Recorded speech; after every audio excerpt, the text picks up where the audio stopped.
Guys, it's Rachel here with Senza Tempo Cane Corso. So I'm out here with Batista and Nirvana, Blondie, and Ibiza and Berlin. And I wanted to address something that has kind of been on my mind lately. I've been wanting to do it for a long time, but honestly, I just got distracted and I didn't. But then I saw a TikTok where a guy was talking about it, and I was just like, here we go again. So the internet has this really bad habit of, or it has this bad effect on us. Not that the internet has a habit; it doesn't have a, consciousness like that. But my point is that there's a thing that happens on the internet where people will spread misinformation, and it gets just widely populated. And because people in general just take what they're being told as truth, oftentimes it just never gets cleared up. And so and I've had a lot of comments, and I'm sure those of you that have been following me for a while, you've seen them.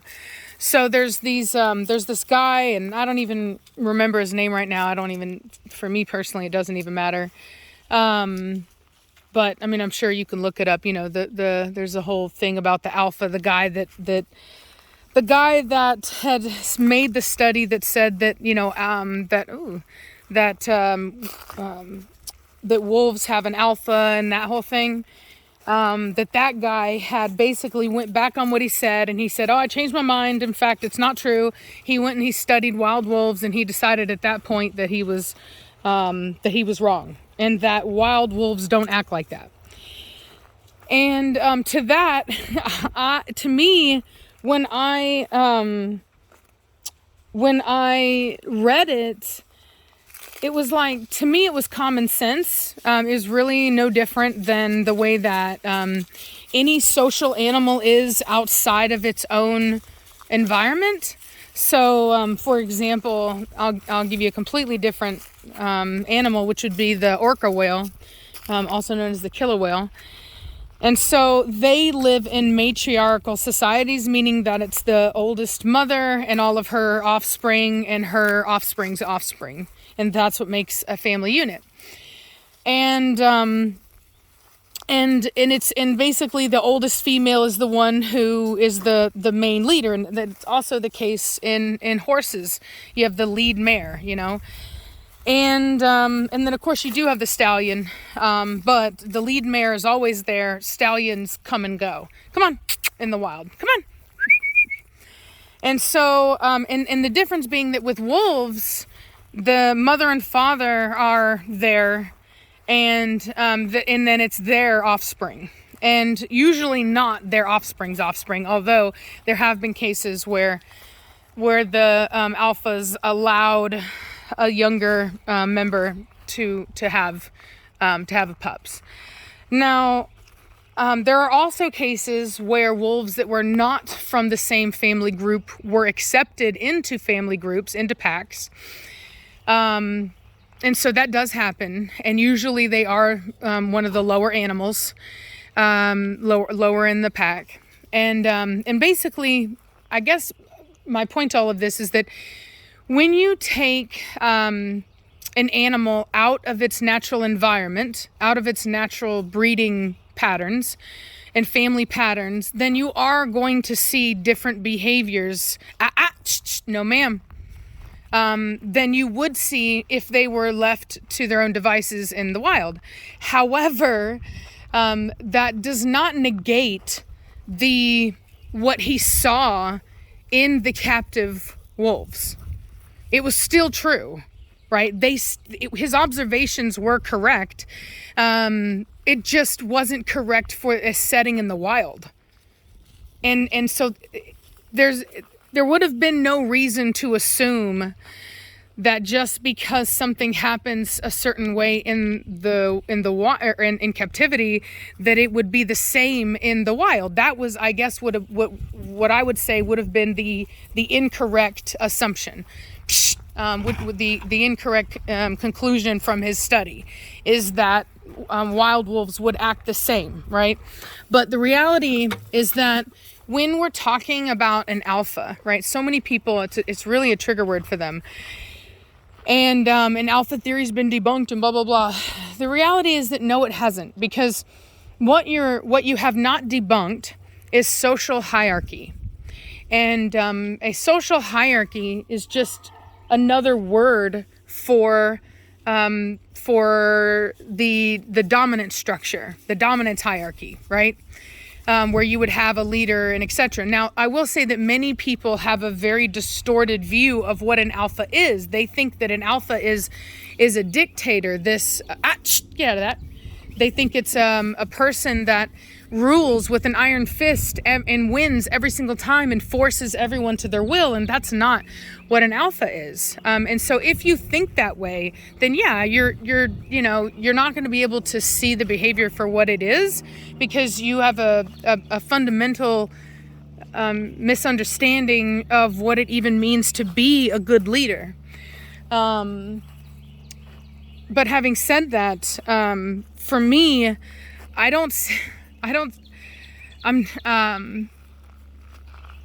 think that I guess that's why I didn't even bother to know the guy's name. I just find it to be terribly uninteresting and lazy. And it's all, you know what it is? It's almost like a desperate cry for attention. You know what I mean? Either the guy was fading into nothing and just wanted attention, or he was paid by some animal rights group to come back and write this thing about how the alpha doesn't really exist and how he was wrong. And it's just like, and then explaining how wolves, nirvana? No. And explaining how wolves are in the wild. And it's like, well, of course they're like that. You don't act, like children don't treat their parents the same way that they treat teachers. They don't treat their siblings the same way, their family group the same way that they treat, kids at school. Foster kids are not raised the same way. They do not act the same way that they would if they were in normal homes. I mean, it's just when you are in an unnatural environment, which is outside of a natural family group that you would have been in had nothing happened, your behavior is going to change, and the way that you treat each other is going to change. And there has to be a way of determining when there are issues, when there are questions about what to do or whatever. There is a leader, right? And that was what's funny is when it comes to my whole neighbor situation. And I was talking with this one lady, and she's like, you need to try to get close to somebody who knows your neighbors, who has sway, so that they can kind of, convince them. And it's a very similar thing, right? It's very much like that in life. Everybody has people that they respect and that they want to follow, and it's usually not based upon who's the most aggressive, who's the most dominant. Having assertiveness, having confidence is definitely important for sure, but it's not it's not going to, like, there are multiple elements that really go into an animal being the alpha, being the leader, because you have to be accepted as that. You can want to be that all you want, but you actually have to be accepted. What are you eating? What are you in? What is that? What were you doing?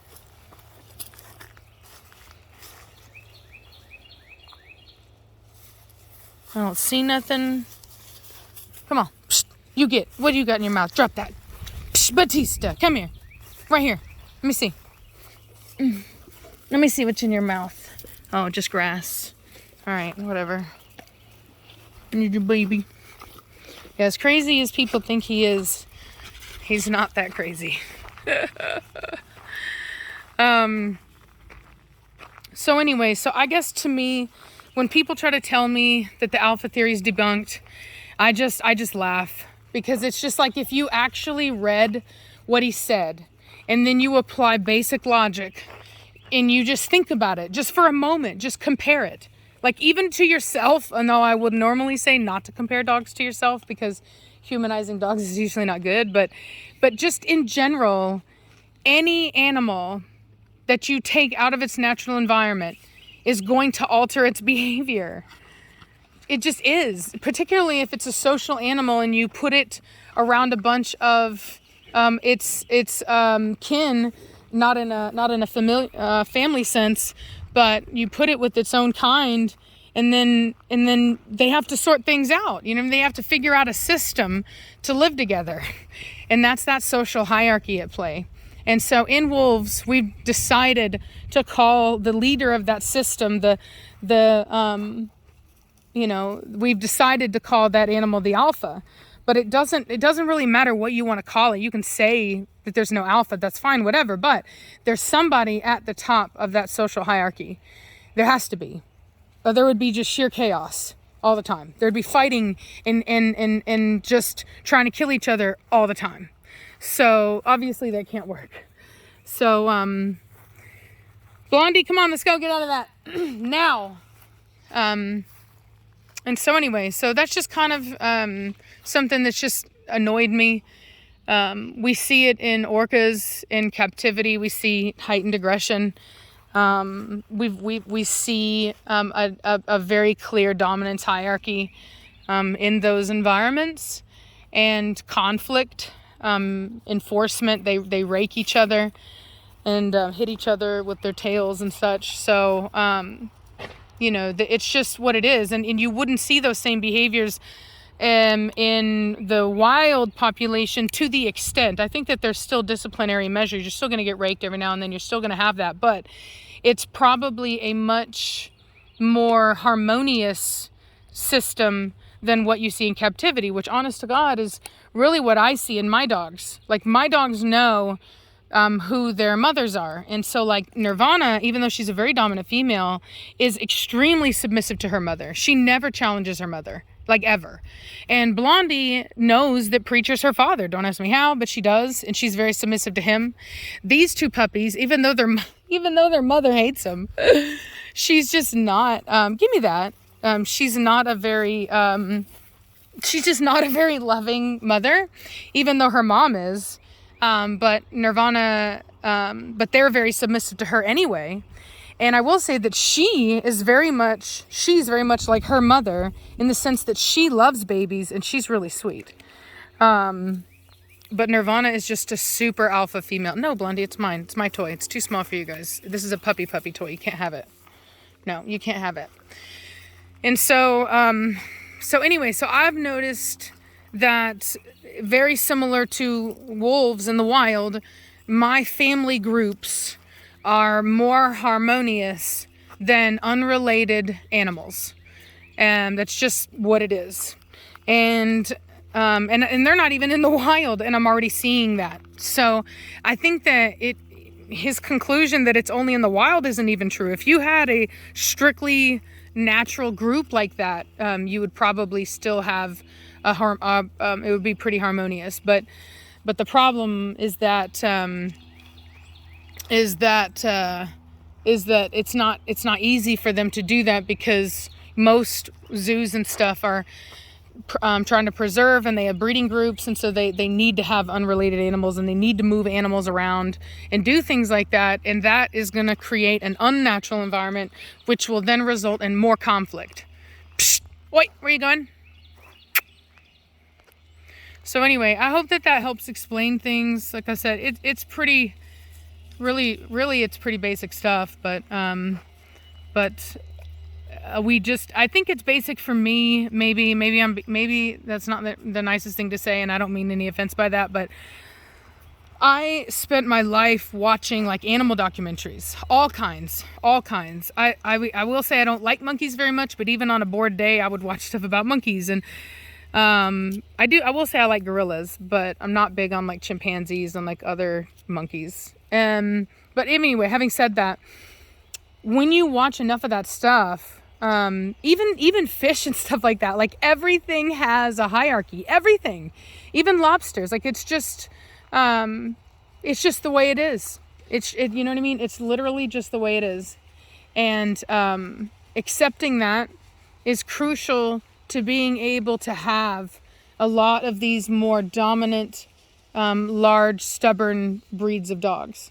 And that's why it's important for me, because if you have a naturally very submissive dog, then you're not going to run into as much of this. It doesn't mean that it's impossible, but usually they don't run into as much of it. And even if it is a problem, those dogs are usually not even set up to necessarily be super problematic anyway.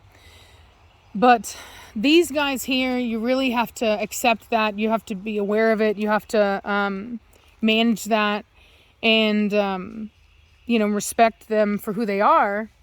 And that's, I think, why it's important to me. Why it's an important factor for me. Look at that.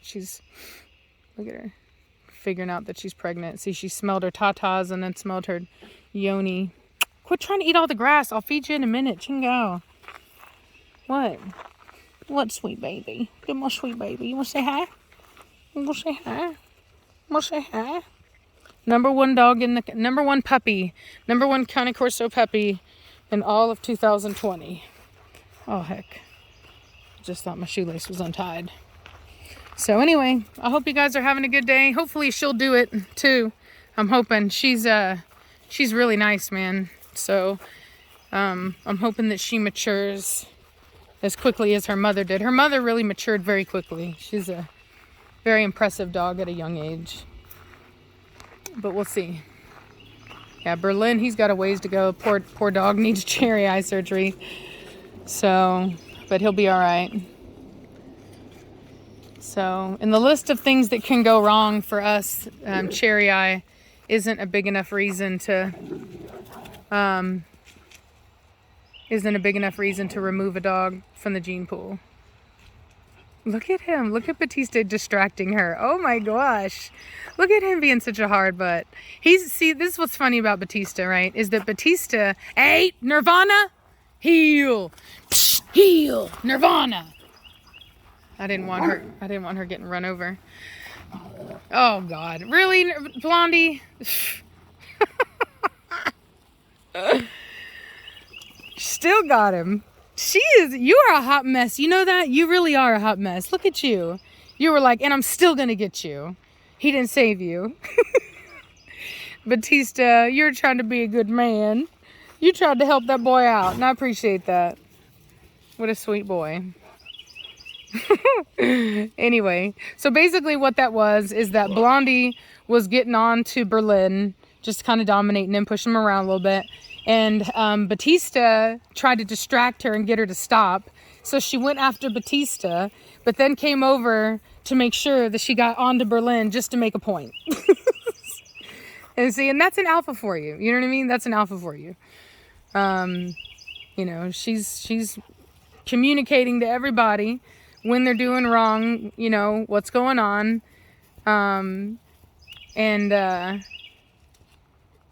It's just what it is. Anyway, well, I'm going to talk to y'all later. Bye.